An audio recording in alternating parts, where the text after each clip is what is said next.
Right now, the world economy stands at an alarming precipice. But would it surprise you to learn that the events of today are nothing new? Give me the next few minutes, and I'll show you that there are cycles to history that can not only allow you to see the future, but to make preparations for the very predictable outcomes. You're about to discover that huge financial gyrations, inflation, loss of personal freedom, and out-of-control government are all things that we have been warned about for centuries and are the direct consequences of the monetary system itself. In fact, most world history is determined by monetary history. So what lessons can we take from the past to help us navigate the perfect economic storm that awaits us?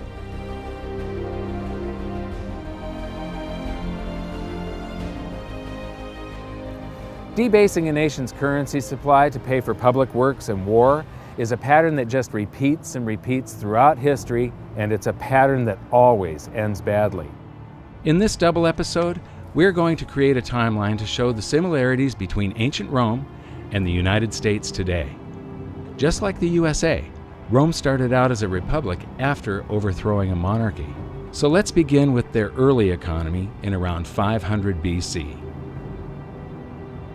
In the early days of the Roman Republic, for the first 178 years, there's no evidence of big inflation. They were using gold and silver coinage mostly as their currency. Small denominations were made out of copper and bronze. Then Hannibal of Carthage starts to harass Rome in something called the Second Punic War. And to pay for this war, they did deficit spending by taking the coins that they took in taxes, melting them down, and adding cheap and abundant base metals such as copper so that they could mint more coins. This caused a big inflation, and the inflation was one of the factors that brought the Roman Republic down to a dictatorship, the Roman Empire. Most of Rome's gold and silver was stored in vaults under the floor of their treasury, which was also known as the Temple of Saturn. If you visit Rome, go to the Forum in the center of the city, where you can still find the ruins of the temple today. And here's something I found really interesting. The U.S. Treasury in Washington, D.C. has almost exactly the same design. So now let's start filling in our timeline of events to keep track of the major similarities between Rome and the USA. We just learned that the early Roman Republic enjoyed a long period of practically no inflation because they used sound money, pure gold and silver. Interestingly, the United States started on the same path. From the late 1700s to the early 1900s, prices were very stable thanks to laws that mandated the use of gold and silver as money, and our people were not robbed by inflation. But in both instances, it was the ongoing debasement of the money for war spending and public works that led to economic chaos. Tell us the parallels between Rome and what's happening in the United States today. Well, they're obviously two very different societies, but there are some broad parallels. Rome was a republic. They made sure they had two people each year who were the rulers, the consuls. They always changed because the Romans were worried. They'd had a monarchy before, very unpopular. They overthrew it, so they didn't want anyone getting too many powers. What did in Rome? No surprise, excessive taxation and debasing the money. When you look at the coinage, it started out being an exact measure of copper for the sestertii and silver for the denarii, and by the time it was all over, worth absolutely nothing with perhaps a wash of silver to make it look like the original thing, which is exactly what we're doing now. So these patterns repeat themselves. They always repeat themselves. The Romans were the first culture to understand that a currency maintains its value because of its rarity. Julius Paulus once said, "This device, being officially promulgated, circulates and maintains its purchasing power not so much from its substance as from its quantity." Even still, the Romans never stopped churning out more currency, just like the USA today and the ancient Greeks before them. But in their race to debase, the Romans came up with some new twists of their own. The first of these twists was coin clipping. Whenever a Roman would enter a government building, they'd simply clip the edge off of their gold or silver coin. They would save up all of those clippings, melt them down, and mint more coins, expanding the currency supply. And when that wasn't enough, they developed the art of revaluation, where you just take a coin and you stamp a new value on it. You got 100! That simple. The move away from precious metals to something less than precious metals, and the Roman Empire famously clipped their coins. This was a debasement of the currency. There wasn't a paper currency, but it was a debasement of the currency. In the US, there's a very interesting phenomenon going on where they're not clipping coins, but when you go to the supermarket, you find that the portions of the items at the supermarket on sale are shrinking. You know, the servings on various other consumer products are getting smaller and smaller, but this price is the same. So it's very similar to that old Roman coin clipping trick from 2,000 years ago. It's another form of currency debasement, but it's hidden through cardboard and marketing and fancy presentation, but the people are nevertheless having their currency debased. So why should you care about this? The quality of a society is directly proportional to the quality of its money. Stable money leads to stable prices, which leads to a stable society, whereas debasement of the currency leads to the demise of empires. The major reason for Rome's ongoing currency debasement was to pay for their ever-expanding empire and never-ending wars. The precious metals content of their coinage fell further and further until it had next to no connection with the pure gold and silver that had initially provided them with a stable economy. Cut to today, and we see the same pattern. Up until the outbreak of World War I, the United States had very high levels of precious metals in its coinage, and treasury notes were backed by gold at a 1-to-1 ratio. From there, the USA debased its currency more and more to pay for World War II, the Korean War, and then the Vietnam War, until finally, the link between gold and the US dollar was severed completely. For those new to the series, let's revisit the pivotal event that has managed to sneak under the radar of modern historians as nothing more than a side note, even though it will have repercussions for generations to come.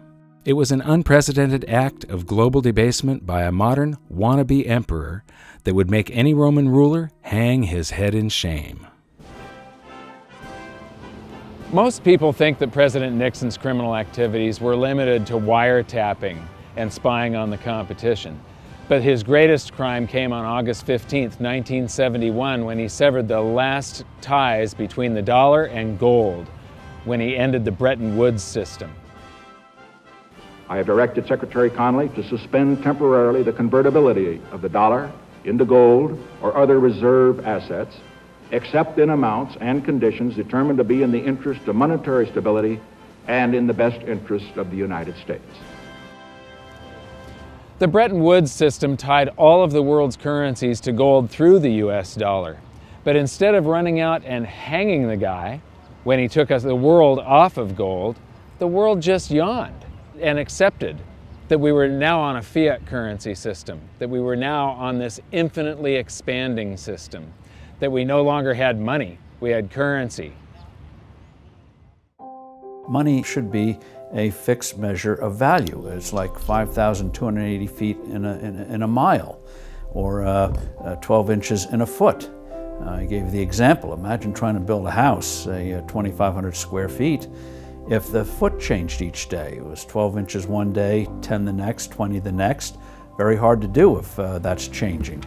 Or the clock. I like, yeah, this. The 60 minutes an hour. Imagine if they floated the clock. So you had 60 minutes an hour one day, 30 the next, 90 the next. You'd soon have to have hedges, derivatives, futures to figure out how many hours you're working. You're baking a cake. I love this example. And it says bake the batter for 45 minutes. Then you have to figure out, is that inflation adjusted minutes? Is it a California minute, a Nevada minute? Just makes life infinitely complicated. So when you have a fixed measure, when you go to the market, you assume if you're getting 16 ounces of liquid, it's 16, not 13, not 18. Just makes commerce, which is the source of wealth, people doing things with each other, infinitely easier.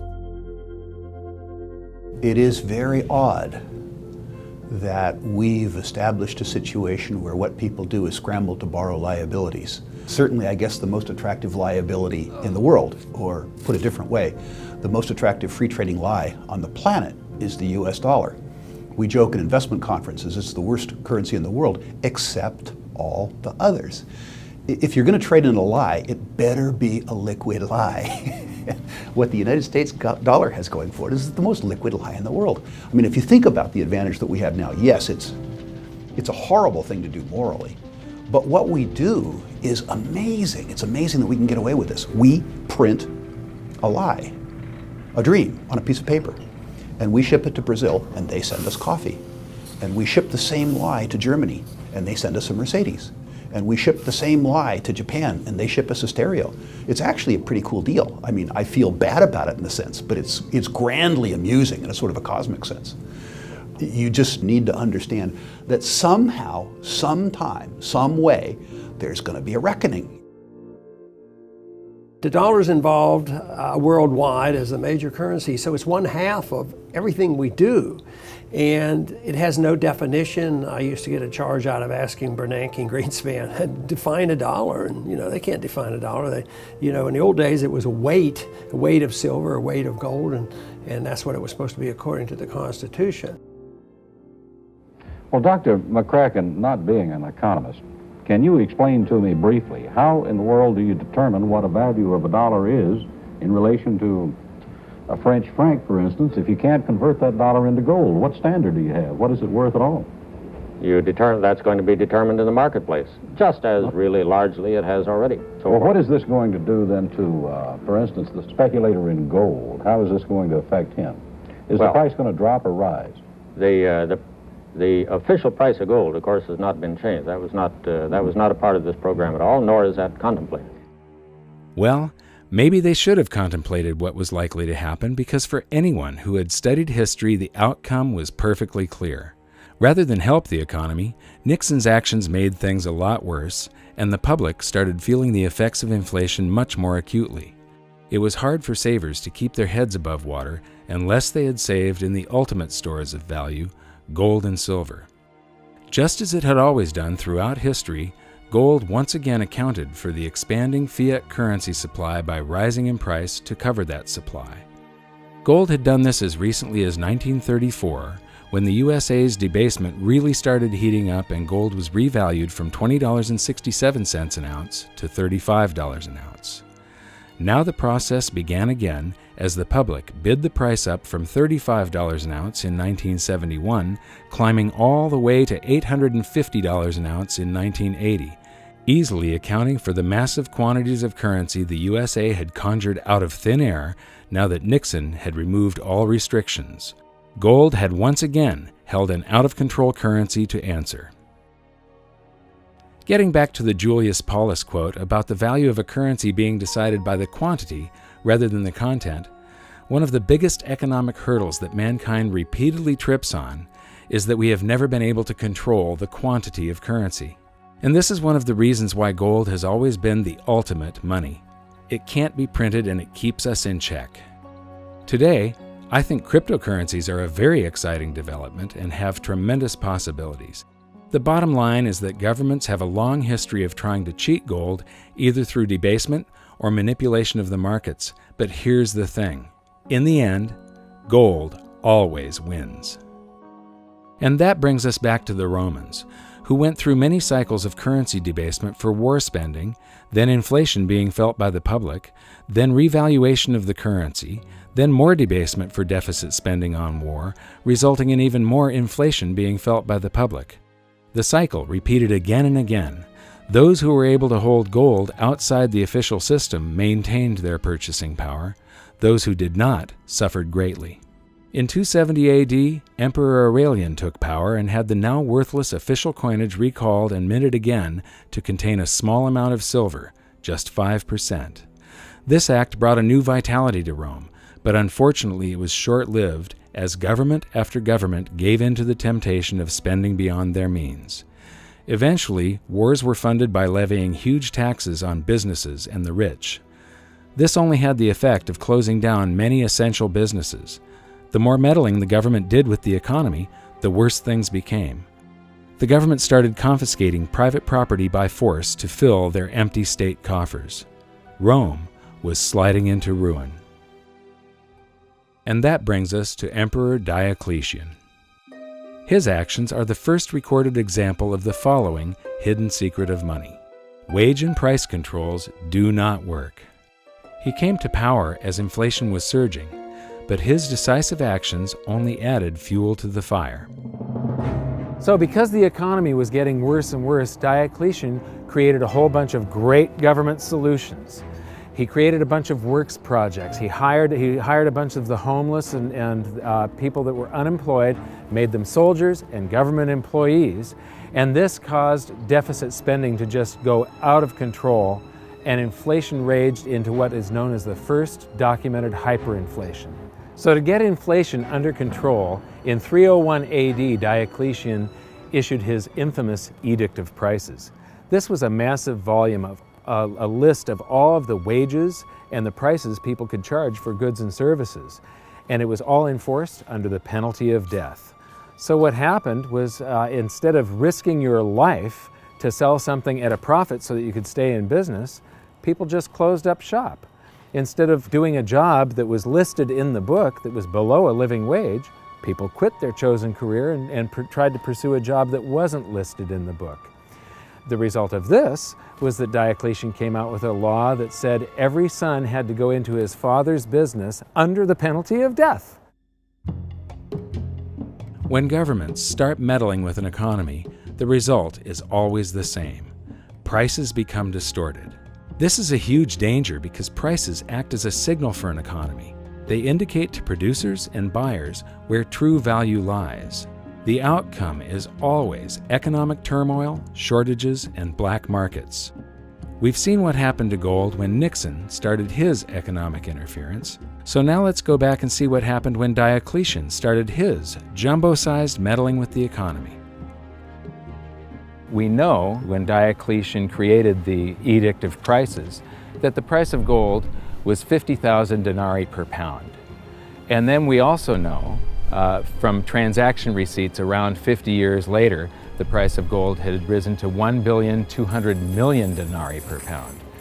That's a 42,400% hyperinflation over a 50-year period. That would be similar to if gold was $35 an ounce 50 years ago. Today, 1 ounce of gold would be about $1.5 million. Another analogy that I can make is if an average family car was about $2,000 50 years ago, today it would be selling for $85 million. Just imagine $85 million on the windshield of a car at a car lot. That's the type of inflation these poor people suffered through. Well, wage and price controls upends an economy, gives more power to the government. What are price controls? Prices are supposed to convey information. That's what markets are about, knowledge and information. So a price will tell you something is dear. Oh, get out and produce more. The price is low. Maybe you're producing too many of it. So it's a way of conveyance of information. So you devote your efforts to something that people want, not what a bureaucrat dictates. So when governments trash the money and your prices, nominal prices are going up, the government response is, oh, they're greedy speculators or merchants or whatever, and so you say you can't charge as much. Well, what that means is you get a black market and you hurt the production of the thing. The idea that government can substitute for people interacting among themselves is preposterous. This pattern of failed price controls is something we see throughout history and across the globe. Skip forward over 1,500 years, and governments still hadn't learned their lesson. During the chaos of the French Revolution, the government issued a set of wage and price controls known as the Law of Maximum, also imposed under the penalty of death. It's worth noting that when wage and price controls are implemented, government always tries to deflect attention away from the problems that it has created itself by shifting the focus to businesses who are labeled as greedy hoarders or price gougers. In reality, most are just average people trying to keep their business afloat doing their best to deal with the unstable supply and demand curve created by government meddling. And France was no exception to this blame game. During the law of maximum, many innocent people were executed, food shortages developed, and black markets ruled until finally, 15 months later, the act was repealed because it didn't work. And all the stored-up energy of government manipulation was unleashed at once, leading to a further period of chaos and inflation for France. I agree with Steve Forbes. The idea of wage and price controls is absolutely preposterous. Now we'll skip forward another 200 years and government was at it again. Many people don't realize that Nixon's speech from 1971 also included the announcement of a 90-day wage and price freeze. The United States was suffering from big inflation thanks to deficit spending for the Vietnam War. Silver had been taken out of circulation in 1965, reducing our coinage to worthless flecks of base metal, and the paper currency supply had been expanded greatly. Did that sound familiar? Just like Diocletian, Nixon's team of economic boffins thought they could curb inflation by fixing wages and prices. The time has come for decisive action, action that will break the vicious circle of spiraling prices and costs. I am today ordering a freeze on all prices and wages throughout the United States for a period of 90 days. Working together, we will break the back of inflation. You'd think that these people would learn from history, but they don't. To get an idea of how out of touch the men with their hands on the economic levers were, listen to what Nixon's advisor had to say about the duration of the controls. Would it be your anticipation that it would take more than 90 days to break the back of inflation, as the President put it tonight, that there would have to be a further extension of an actual wage price freeze? I would not, no, I wouldn't. I don't think one can say that it will necessarily take longer.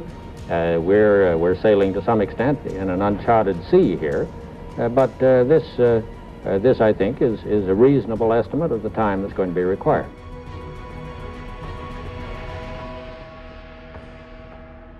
Dan Rather.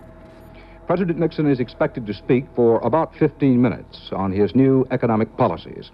The President's address tonight comes against a background of the following facts, among others: record high gold prices and rapidly increasing cost of living figures for most Americans.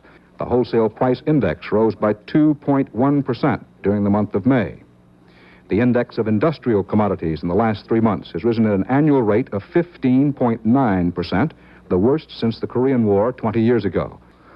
All of that part of the general background of the President's remarks tonight. Every American family is confronted with a real and pressing problem of higher prices. And I have decided that the time has come to take strong and effective action to deal with that problem. Effective immediately, therefore, I am ordering a freeze on prices. This freeze will hold prices at levels no higher than those charged during the first 8 days of June. It will cover all prices paid by consumers. What was Albert Einstein saying? What kind of an idiot would do the same thing over and over and expect different results each time? And it's the same pattern that's happened repeatedly, cycle after cycle after cycle after cycle for thousands of years. A country borrows itself into bankruptcy. It creates more money to try to pay its debt. Prices go up. People rebel. The whole system falls apart. And I'm scared about it. Countries collapse over this. They go to war about this kind of thing. Rebellion in the street, overthrows of government, the whole 9 yards. There is nothing to be gained from inflation and everything to lose, and we're going to lose everything. Around the world, people don't seem to realize that government intervention always makes things worse. It's the government manipulating things. Whenever you manipulate something and try and control it over here, and not allow the free markets to balance everything all by themselves, something comes squirting out way over here that you just don't expect. For instance, the dot-com bubble popped in 2000. Alan Greenspan lowered interest rates to try and get the stock markets back up again, and he accidentally created a real estate bubble that's now devastating the world.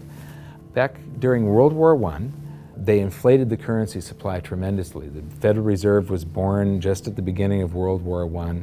We added to the currency supply by adding bonds to back our currency along with gold. Then there was this big, it's called the Depression of 1921. It's the single greatest deflation that the U.S. has ever seen. It's bigger than the Great Depression. The contraction of the currency supply was huge. The reason nobody knows about the Depression of 1921, they only know of the stock market crash of 29 and the Great Depression, is because the government did not rush in to save us. The Federal Reserve didn't try to suddenly lower interest rates down to zero. They didn't manipulate the free markets. They let the free markets work. It was horrible for a year. There were bankruptcies and foreclosures. People lost homes and things like that. But the bankruptcies and the businesses that folded, there were new businesses that were more efficient, that grew up to take their place. And when a home gets foreclosed on, it gets resold to somebody else. And yes, it was horrible, but the people that were leveraged out, or the people that weren't in full control of their finances, or the inefficient businesses that were just hanging on by a thread anyway, yeah, they went under. But because the government didn't rush in to save us, and the Federal Reserve didn't try and manipulate the economy, the free markets healed it all, and in 18 months it was a memory. In fact, 10 years later, nobody could even remember the memory. It was gone. Mark Twain is often quoted as saying, "History doesn't repeat, but it sure does rhyme." And as you've seen from this episode, that sure rings true. The wage and price controls, we will probably end up trying this in the United States sometime in the future. And you know, they tried it during Diocletian. It didn't work. It destroys the economy, and eventually they have to repeal the act. They tried it during the French Revolution. It didn't work. It ruins the economy, and they have to repeal it. Nixon tried it. It didn't work. It ruined the economy, and they had to repeal it. It's not going to work the next time they try it. This stuff just keeps on happening over and over and over again, and part of it is caused by the 4-year election cycle. All of the politicians are worried about what's going to happen on their watch, and they push all the problems forward to the next administration. They really don't care what's going to happen out in the future. They care what's happening, you know, how they're remembered.